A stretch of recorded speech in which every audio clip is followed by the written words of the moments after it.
여러분 안녕하십니까? 성경 통독 세 번째 시간이죠. 오늘은 창세기 15장부터 읽어보도록 하겠습니다. 제가 오늘은 이게 휴대폰으로 촬영을 하고 있습니다. 또 여러 가지 기술적인 것들을 가르쳐 주신 분들이 있어서 휴대폰으로 오늘 또 한번 해보도록 하겠습니다. 전체적으로 제가 처음 봤을 때 첫날 제가 이렇게 조금 바쁘게 읽었죠. 읽으면서 해보니까 한 40분 정도 시간이 걸리더라고요. 그래서 가급적 매일 분량을 한 30분 정도로 좀 정해야겠다.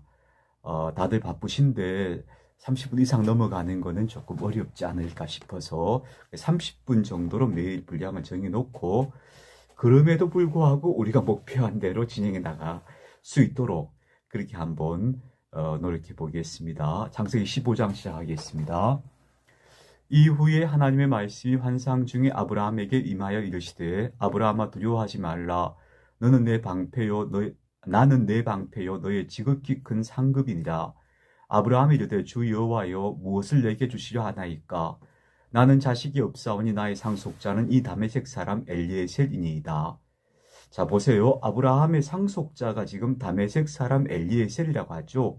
아브라함이 가장 신뢰하는 사람인 거예요. 근데 이 사람은 다메섹 사람이에요. 그러니까 아브라함과 함께 살아가는 사람들이 다민족 공동체라는 것을 알 수가 있죠. 아브라함이 또 이르되, 주께서 내게 씨를 주지 아니하셨으니 내 집에서 길린 자가 내 상속자가 될 것이니이다.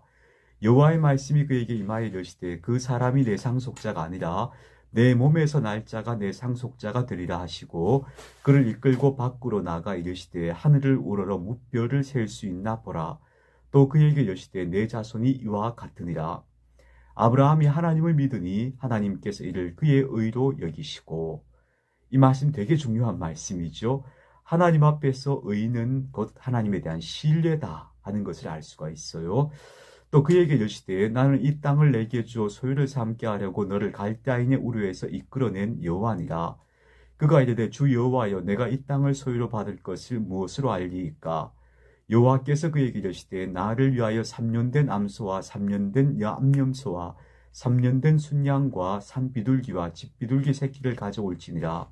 아브라함이 그 모든 것을 가져다가 그 중간을 쪼개고 그 쪼갠 것을 마주 대하여 놓고 그 새는 쪼개지 아니하였으며, 그 과거에는 어떤 그 약속을 할 때, 계약을 맺을 때 이렇게 짐승을 잡아서 쪼개어서 그 쪼갠 짐승을 이렇게 놓고 이 약속을 했다 그래요. 그건 이제 이런 의미가 있죠. 이 약속을 어기면 이 짐승처럼 죽임을 당해도 괜찮습니다 라고 하는 아주 굳센 결의를 말해주는 것이라고도 얘기합니다. 솔개가 그 사체 위에 내릴 때는 아브라함이 쫓았더라. 해질 때 아브라함에게 깊은 잠이 임하고 흑암과 두려움이 그에게 임하였더니, 여호와께서 아브라함에게 이르시되, 너는 반드시 알라. 내 자손이 이방에서 객이 되어 그들을 섬기겠고 그들은 400년 동안 내 자손을 괴롭히리니, 그들이 섬기는 나라를 내가 징벌할지며 그 후에 내 자손이 큰 재물을 이끌고 나오리라. 너는 장수하다가 평안히 조상에게로 돌아가 장사될 것이요, 내 자손은 4대 만에 이 땅으로 돌아오리니 이는 아모리 족속의 죄악이 아직 가득 차지 아니함이니라 하시더니, 해가 져서 어두울 때에 연기나는 화로가 보이며 타는 횃불이 쪼갠 고기 사이로 지나더라. 그날에 여호와께서 아브라함과 더불어 언약을 세워 이르시되, 내가 이 땅을 애굽 강에서부터 그 큰 강 에브라떼까지 내 자손에게 주노니, 곧 겐 족속과 그니시 족속과 감몬 족속과 헷 족속과 브리스 족속과 르바 족속과 아모리 족속과 가나안 족속과 기르가스 족속과 여부스 족속의 땅이니라 하셨더라. 예. 16장입니다. 아브라함의 아내 사레는 출산하지 못하였고 그에게 한 여종이 있으니 애굽 사람이요 이름은 하갈이라. 사레가 아브라함에게 이르되, 여호와께서 내 출산을 허락하지 아니하셨으니 원하건대 내 여종에게 들어가라. 내가 혹 그로 말미암아 자녀를 얻을까 하노라 하매, 아브라함이 사레의 말을 들으니라. 아브라함의 아내 사레가 그 여종 애굽 사람 하갈을 데려다가 그 남편 아브라함에게 첩으로 준 때는 아브라함이 가나안 땅에 거주한 지 10년 후였더라. 아브라함이 하갈과 동침하였더니 하갈이 임신하매 그가 자기의 임신함을 알고 그의 여주인을 멸시한지라. 사레가 아브라함에게 이르되, 내가 받는 모욕은 당신이 받아야 옳도다. 내가 나의 여종을 당신의 품에 두었거늘 그가 자기의 임신함을 알고 나를 멸시하니 당신과 나 사이에 여호와께서 판단하시기를 원하노라. 아브라함이 사레에게 이르되 당신의 여종은 당신의 수중에 있으니 당신의 눈에 좋을 대로 그에게 행하라 하매 사레가 하갈을 학대하였더니 하갈이 사레 앞에서 도망하였더라. 여호와의 사자가 광야의 샘물 곁 곧 술길 샘 곁에서 그를 만나 이르되 사레의 여종 하갈아 내가 어디서 왔으며 어디로 가느냐. 그가 이르되 나는 내 여주인 사레를 피하여 도망하나이다. 여호와의 사자가 그에게 이르되 내 여주인에게로 돌아가서 그 수하에 복종하라. 여호와의 사자가 또 그에게 이르되 내가 내 씨를 크게 번성하여 그 수가 많아 셀 수 없게 하리라. 여호와의 사자가 또 그에게 이르되 내가 임신하였은즉 아들을 낳으리니 그 이름을 이스마엘이라 하라. 이는 여호와께서 내 고통을 들으셨음이니라. 그가 사람 중에 들나귀 같이 되리니 그의 손이 모든 사람을 치겠고 모든 사람의 손이 그를 칠지며 그가 모든 형제와 대항하여 살리라 하니라. 하갈이 자기에게 이르신 여호와의 이름을 나를 살피시는 하나님이라 하였으니 이는 내가 어떻게 여기서 나를 살피시는 하나님을 배웠는고 함이라. 그러므로 그 샘을 부엘라 헤로이라 불렀으며 이것은 가데스와 베렛 사이에 있더라. 하갈이 아브라함의 아들을 낳음에 아브라함이 하갈이 낳은 그 아들을 이름하여 이스마엘이라 하였더라. 하갈이 아브라함에게 이스마엘을 낳았을 때 아브라함이 86세였더라. 자, 우리는 성경의 주인공을 사라와 이삭으로 보통 생각하죠. 근데 성경의 주인공, 그 어떤 아브라함의 영적 계통을 이어가는 것이 사라와 이삭인 것은 틀림없지만, 그러나 하갈과 이스마엘도 굉장히 하나님의 은총의 대상이라는 걸 보여줘요. 그래서 하갈에게도 하나님이 축복하는 이야기를 여기서 들려주고 계시는 거죠. 근데 그 이야기가 다시 뒤에 나옵니다. 또 보겠습니다. 창세기 17장입니다. 아브라함이 99세 때 여호와께서 아브라함에게 나타나서 그에게 이르시되 나는 전능한 하나님이다. 너는 내 앞에서 행하여 완전하라. 여러분 보세요. 우리가 아브라함의 생애를 기록한 성경 말씀을 보면요. 하나님이 아브라함에게 나타나셔서 말씀하시던 장면들이 우리가 셀 수 있을 정도예요. 다시 말하자면 아브라함이 늘 하나님의 어떤 계시 속에 살았다기보다는 그의 인생의 중요한 고비마다 하나님께서 나타나셔서 계시하시고 그를 인도하셨다라고 보는 게 더 정확할 거예요. 우리 인생도 그렇잖아요. 우리도 매일매일 하나님의 계시 속에 살아가는 건 아니잖아요. 근데 내 인생의 고비길마다 중요한 순간마다 하나님께서 우리 인생의 어떤 길을 이끌어 주시잖아요. 그런 측면에서 아브라함의 삶도 우리와 크게 다르지 않다 하는 것을 볼 수 있죠. 내가 내 언약을 나와 너 사이에도 너를 크게 번성하게 하리라 하시니 아브라함이 엎드렸더니 하나님이 그에게 말씀하여 이르시되 보라 내 언약이 너와 함께 있으니 너는 여러 민족의 아버지가 될지라. 이제 후로는 내 이름을 아브람이라 하지 말고 아브라함이라 하리니 이는 내가 너를 여러 민족의 아버지가 되게 하려 함이니라. 내가 너로 심히 번성하게 하리니 내가 내게서 민족들이 나게 하며 왕들이 내게로부터 나오리라. 내가 내 언약을 나와 너 및 내 대대 후손 사이에 세워서 영원한 언약을 삼고 너와 내 후손의 하나님이 되리라. 내가 너와 내 후손에게 내가 거류하는 이 땅 곧 가나안 온 땅을 주어 영원한 기업이 되게 하고 나는 또 그들의 하나님이 되리라. 하나님이 또 아브라함에게 이르시되 그런즉 너는 내 언약을 지키고 내 후손도 대대로 지키라. 너희 중 남자는 다 할례를 받으라. 이것이 나와 너희의 후손 사이에 지킬 내 언약이니라. 너희는 포피를 배워라. 이것이 나와 너희 사이의 언약의 표징이니라. 너희의 대대로 모든 남자는 집에서 난 자나 또는 너희 자손이 아니라 이방 사람에게서 돈으로 산 자를 막론하고 난지 8일 만에 할례를 받을 것이라. 너희 집에서 난 자든지 너희 돈으로 산 자든지 할례를 받아야 하리니 이에 내 언약이 너희 살에 있어 영원한 언약이 되려니와 할례를 받지 아니한 남자 곧 그 포피를 베지 아니한 자는 백성 중에서 끊어지리니 그가 내 언약을 배반하였음이니라. 하나님이 또 아브라함에게 이르시되 내 아내 사레는 이름을 사레라 하지 말고 사라라 하라. 이 할례라는 규정이 이제 처음 여기 하나님께서 말씀하시죠. 근데 할례는요 사실은 그 남성의 생식기의 끝을 자르는 거잖아요. 이 생식기는 생명의 씨앗을 말하자면 우리가 표현을 그렇게 좀 문학적으로 하자면 생명의 씨앗이 나오는 곳이죠.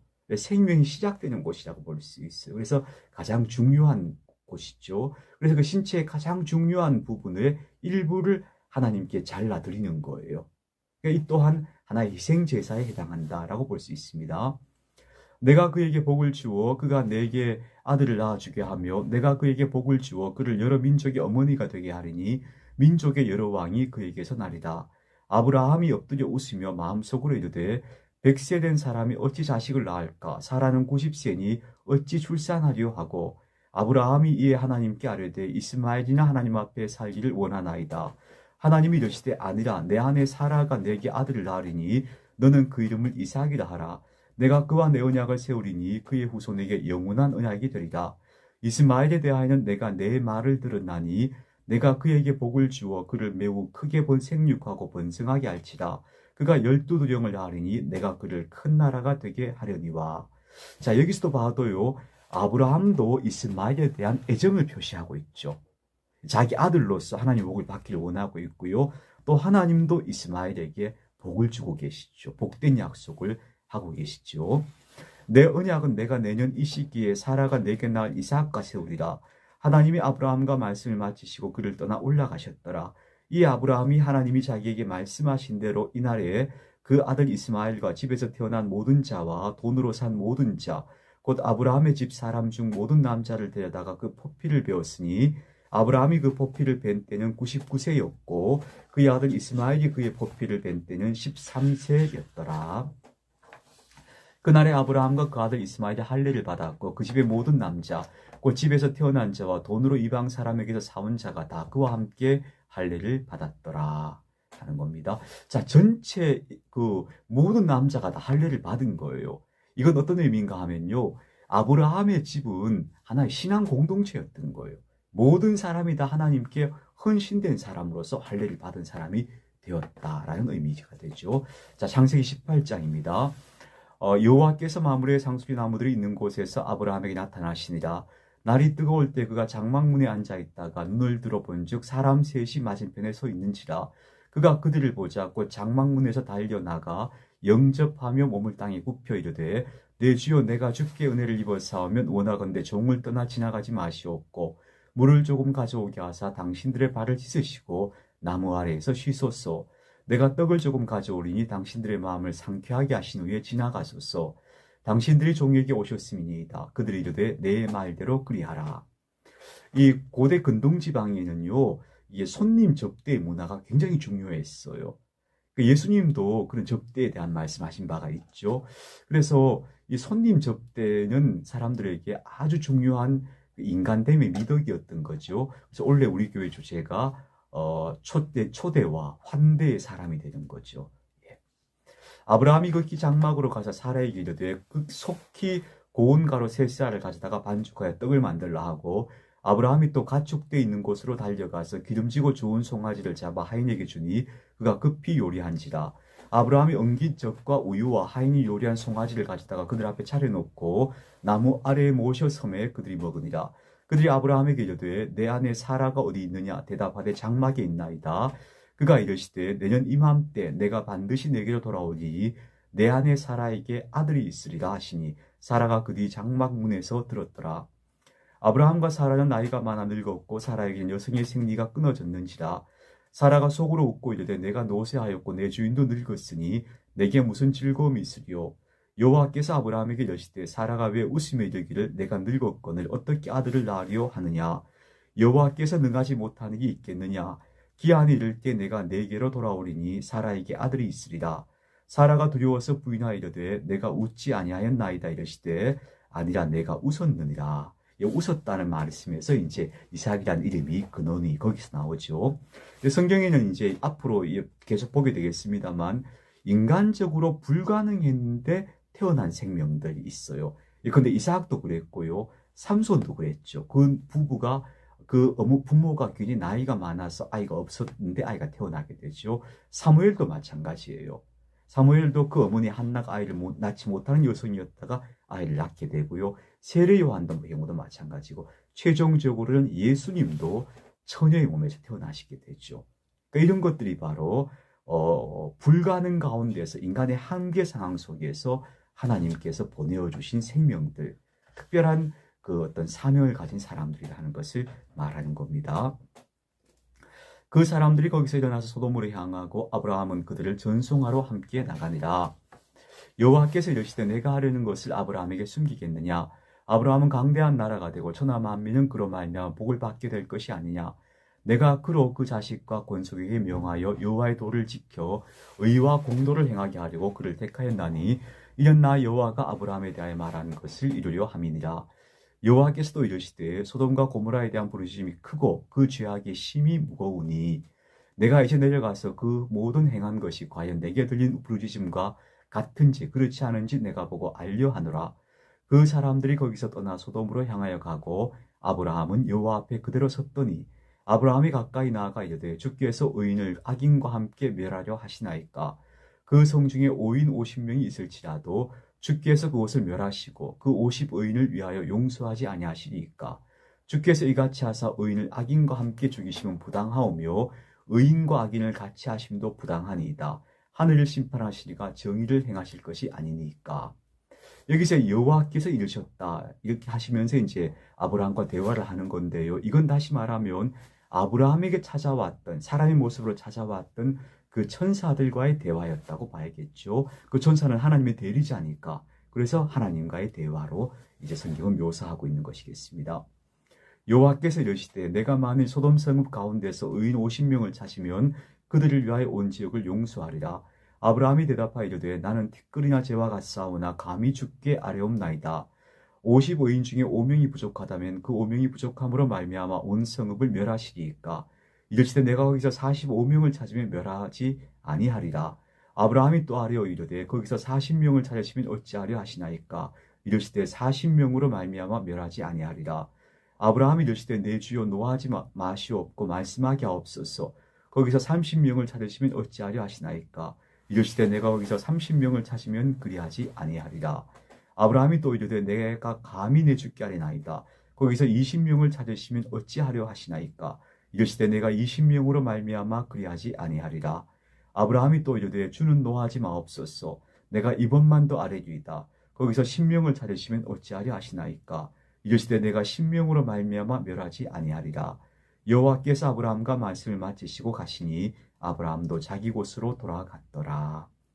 참 이 장면도 굉장히 의미가 있어요. 하나님께서 그 소돔이라고 하는 아주 그 폭력이 가득한 포악한 성읍을 멸하시라 하시는데 그 성읍에서 의인 10명만 있으면 그 성읍을 멸하지 않으시겠다는 거예요. 10사람만 의인이 있으면 하나님 멸하지 않으신다는 거예요. 그러니까 저는 이걸 이렇게도 봐요. 우리 시대가 참 악하고 어둡고 혼란스럽지만 우리 시대가 여전히 하나님의 은총 가운데 아침에 해가 뜨고 저녁에 해가 지고 밤하늘에 별이 반짝이고 계절이 이렇게 여전히 순환하고 있는 걸 보면은 그래도 이 세대에 하나님이 보시기에 하나님이 보고 계시는 숨은 의인들, 세상에 드러나지 않은 의로운 사람들이 여전히 살아가고 있구나 하는 그런 소망을 갖게 돼요.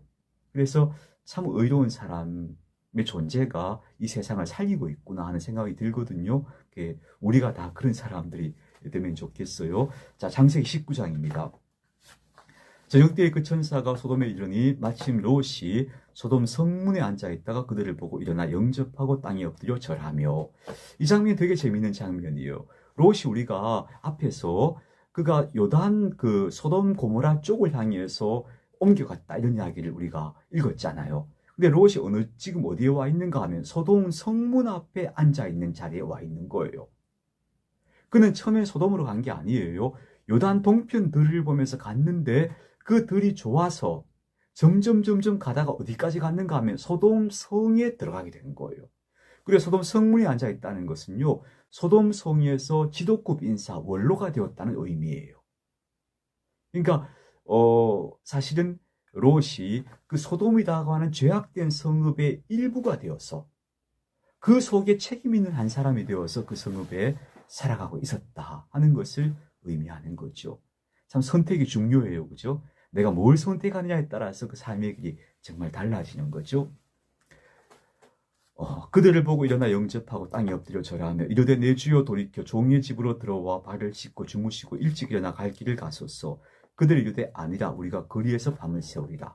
그래도 이 롯은 낯선 자를 대접하고 환대하는 어떤 그런 기본적인 사람의 태도를 갖고 있다고 볼 수 있죠. 롯이 간청함에 그제서야 돌이켜 그 집으로 들어가오는지라. 롯이 그들을 위하여 식탁을 베풀고 무교병을 구우니 그들이 먹으리라. 그들이 눕기 전에 그 성 사람 곧 소돔 사람들 백성들이 노소를 막론하고 원근에서 다 모여 그 집을 에워싸고 롯을 부르고 그에게 이르되 오늘 밤에 내게 온 사람들이 어디 있느냐 이끌어내라. 우리가 그들을 상관하리라. 롯이 문 밖에 무리에게로 나가서 뒤로 문을 닫고 이르되 청하건대 내 형제들아 이런 악을 행하지 말라. 내게 남자를 가까이 하지 아니한 두 딸이 있노라. 청하건대 내가 그들을 너희에게로 이끌어내리니 너희 눈에 좋을 대로 그들에게 행하고 이 사람들은 내 집에 들어왔은즉 이 사람들에게는 아무 일도 저지르지 말라. 그들이 이르되 너는 물러나라. 또 이르되 이자가 들어와서 거류하면서 우리의 법관이 되게 하는도다. 이제 우리가 그들보다 너를 더 헤아리라 하고 롯을 밀치며 가까이 가서 그 문을 부수려고 하는지라. 그 사람들이 손을 내밀어 롯을 집으로 끌어들이고 문을 닫고 하죠. 이 소돔 사람들의 죄악된 모습이 드러나고 있죠. 온 성읍 사람들이 다는 아니겠지만 그 중에 상당한 사람들이 롯에게 와서 롯의 집에 거하고 있는 나그네들을 끌어내어서 그들을 희롱하고 그들을 말하자면 어떤 글쎄 이걸 물론 이것을 어떤 성적인 코드로 설명하기도 해요. 남색의 코드로 설명하기도 하는데요. 대단히 폭력적이죠. 그러니까 낯선 나그네들을 영접하고 대접하는 게 아니고 낯선 사람들에 대한 적대감을 가지고 있고 그들을 자기 욕구 혹은 어떤 그 희롱의 대상물로 삼는 그런 어떤 아주 악한 문화가 소돔에 있었다는 것을 보여줘요. 그래서 어떤 분들은 이렇게 설명하죠. 소돔과 고모라가 망한 것이 이런 남색 때문이다. 성적인 남색 때문이라 하지만 꼭 그렇게만 볼 일은 아니에요. 이 소돔 자체가 타인을 거부하고 타자에 대해서 폭력을 행사하는 그런 땅이었다는 것, 그 폭력의 땅이었다는 것이 소돔을 설명할 수 있는 더 적절한 설명이다. 그렇게 봐야 할 것 같습니다. 문 밖의 무리를 대소를 막론하고 그 눈을 어둡게 하니 그들이 문을 찾느라고 헤매었더라. 그 사람들이 롯에게 이르되 이 외에 내게 속한 자가 또 있느냐? 내 사위나 내 자녀나 성 중에 내게 속한 자들을 다 성 밖으로 이끌어내라. 그들에 대한 부르짖음이 여호와 앞에 크므로 여호와께서 이곳을 멸하시려고 우리를 보내셨나니 우리가 멸하리라. 롯이 나가서 그 딸들과 결혼할 사위들에게 말하여 이르기를 여호와께서 이 성을 멸하실 터이니 너희는 일어나 이곳에서 떠나라 하되 그의 사위들은 농담으로 여겼더라. 동틀 때 천사가 롯을 재촉하여 이르되 일어나 여기 있는 내 아내와 두 딸을 이끌어내라. 이 성의 죄악 중에 함께 멸망할까 하노라. 그러나 롯이 지체하며 그 사람들이 롯의 손과 그 아내의 손과 두 딸의 손을 잡아 인도하여 성 밖에 두니 여호와께서 그에게 자비를 더하심이었더라. 그 사람들이 그들을 밖으로 이끌어낸 후에 이르되 도망하여 생명을 보존하라. 돌아보거나 들에 머물지 말고 산으로 도망하여 멸망함을 면하라. 롯이 그들에게 이르되 내 주여 그리 마옵소서. 주의 종이 주께 은혜를 입었고 주께서 큰 인자를 내게 베푸사 내 생명을 구원하시오나 내가 도망하여 산에까지 갈 수 없나이다. 들고문대 재앙을 만나 죽을까 하나이다. 보소서 저 성읍은 도망하기에 가깝고 작기도 하오니 나를 그곳으로 도망가게 하소서. 이는 작은 성읍이 아니니까 내 생명이 보존되리이다. 그가 그에게 이르되 내가 이 일에도 내 소원을 들었은즉 내가 말하는 그 성읍을 멸하지 아니하리라. 그리로 속기 도망하라. 내가 거기 이르기까지는 내가 아무 일도 행할 수 없노라 하였더라. 그러므로 그 성읍 이름을 소알이라 불렀더라. 롯이 소알에 들어갈 때 해가 돋았더라. 여호와께서 하늘 곧 여호와께로부터 유황과 불을 소돔과 고모라에 비같이 내리사 그 성들과 온 들과 성에 거주하는 모든 백성과 땅에 난 것들을 다 엎어 멸하셨더라. 아마도 소돔과 고모라의 멸망은 그냥 관찰자의 객관자의 시각에서 보자면 자연재해였을 거예요. 자연재해. 그곳이 역청이 많은 곳이었고 아마 우박 이라거나 번개 같은 이런 형태의 자연재해가 그곳에 내린 것으로 그래서 막 불이 나고 불타고 막 이렇게 된 것으로 보일 수 있습니다만 이걸 신앙의 눈으로 보았을 때는 하나님께서 그 포악함을 징계하신 것이다 라고 볼 수 있죠. 이 소돔과 고모라는 실제로 존재했던 성으로 보이고요. 그곳에 대한 고고학적 발굴도 이루어지고 있는 것으로 알고 있습니다. 롯의 아내는 뒤를 돌아보았으므로 소금 기둥이 되었더라. 이 장면도 인상적이에요. 결국 뒤를 돌아보는 사람은 소금 기둥이 되는 거예요. 하나님이 명하실 때는 가라 하실 때는 앞만 보고 가야 되는 거예요. 아브라함이 그랬잖아요. 앞만 보고 갔잖아요. 아브라함이 그 아침에 일찍 일어나 여호와의 앞에 서 있던 곳에 이르러 소돔과 고모라 그 온 지역을 향해 눈을 들어 연기가 옹기 가마의 연기까지 치솟음을 보았더라. 하나님이 그 지역의 성을 멸하실 때 곧 롯이 거주하는 성을 엎으실 때에 하나님이 여호와 아브라함을 생각하사 그 롯을 뒤엎으시는 중에 내보내셨더라. 롯이 소알에 거주하기를 두려워하여 두 딸과 함께 소알에서 나와 산에 올라가 거주하되 그 두 딸과 함께 굴에 거주하였더니 큰 딸이 작은 딸에게 이르되 우리 아버지는 늙으셨고 온 세상의 도리를 따라 우리의 배필될 사람이 이 땅에는 없으니 우리가 우리 아버지에게 술을 마시게 하고 동침하여 우리 아버지로 말미암아 후손을 이어가자 하고 그 밤에 그들이 아버지에게 술을 마시게 하고 큰 딸이 들어가서 그 아버지와 동침하니라. 그러나 그 아버지는 그 딸이 눕고 일어나는 것을 깨닫지 못하였더라. 이튿날 큰 딸이 작은 딸에게 이르되 어젯밤에는 내가 우리 아버지와 동침하였으니 오늘 밤에도 우리가 아버지에게 술을 마시게 하고 내가 들어가 동침하고 우리가 아버지로 말미암아 후손을 이어가자 하고 그 밤에도 그들이 아버지에게 술을 마시게 하고 작은 딸이 일어나 아버지와 동침하니라. 그러나 아버지는 그 딸이 눕고 일어나는 것을 깨닫지 못하였더라. 롯의 두 딸이 아버지로 말미암아 임신하고 큰 딸은 아들을 낳아 이름을 모압이라 하였으니 오늘날 모압의 조상이요 작은 딸도 아들을 낳아 베담이라 하였으니 오늘날 암몬 자손의 조상이었더라. 요 마지막 구절은 기원설화라고 해요. 그래서 어떤 민족의 기원이 어떻게 되는 것인가 하는 걸 설명해 주는 그런 기원설화에 해당되는데요. 기원설화에 이런 이야기가 많아요. 뭐 부녀 간의 관계 혹은 뭐 남매 간의 관계 뭐 이런 이야기들이 어떤 설화 속에 옛날 이야기 속에 등장하기도 하죠. 그러면 그걸 보면서 여기까지는 아직도 그 어떤 문명이나 문화가 아직도 형성되지 않았다는 걸 볼 수 있고요. 나중에 진짜 어떤 바람직한 건강한 문화의 형성은 당연히 십계명이라고 난 하나님께서 인간에게 그 계명을 주심으로부터 또 시작이 되죠. 그래서 여기까지는 그야말로 아직도 어떤 도덕과 윤리의 혼돈 상태 속에 있었다라는 것을 우리가 알 수 있는 그런 대목들이에요. 지금 시간이 27분이 됐어요. 이거 20장까지 한 장을 더 읽을까요? 어떨까 싶은데 오늘은 그냥 여기까지 할게요. 여기까지 하고 또 다음 내일 또 이어가도록 하겠습니다. 여러분 오늘도 좋은 날 보내시기 바랍니다.